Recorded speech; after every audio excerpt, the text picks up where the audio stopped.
Naniniwala rin ako sa na parang healing po, nakakapagpagaling, gano'n. Meron ba kayong healing na pinapanood? Meron ba kayong Opo. pakwento naman yung... Sige ma'am. Last year or 2 years ago nagka-dengue po yung anak ko. Yun po talaga yung tawag doon, talagang delikado na siya. Tapos may nagdala lang sa amin ng tubig dito. Sabi ayun daw yung ihilamos ko sa kanya. Tapos may bulak na dinala doon from Lolo Uwing daw.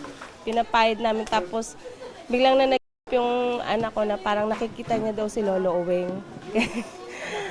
Oo, tapos yun po, parang bigla-bigla na lang po, yung lagnat niya kasi 40, ganyan, dinababa.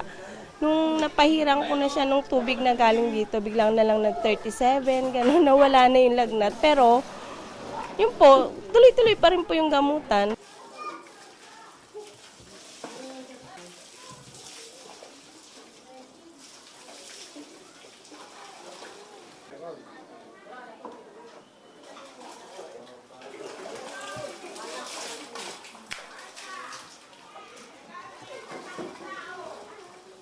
Si Lolo Uweng ay ang imahe ni Jesus sa banal na libingan. Pinaniniwalaan na ang imahe niya ay nakita na palutang-lutang sa lawa ng Laguna at ito'y nakuha ng mga mangingisda. Mga 1800s at dinala siya dito sa isang maliit na kapilya noon dito sa Sitio Landaian.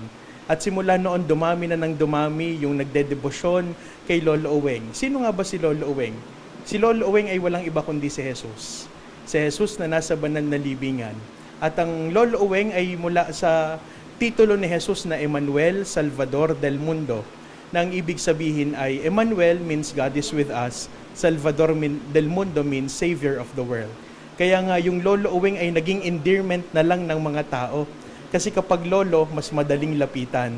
At yung Uweng ay mula sa Emmanuel na palayaw, na parang kapag tinatawag nila Lolo Uweng, parang naglalambing sila sa Diyos.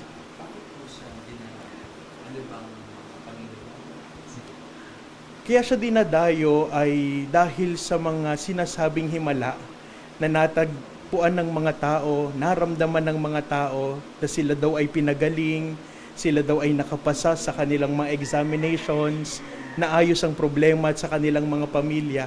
At kung titingnan natin, pwede nating isummarize that Lolo Uweng heals the brokenness of the people.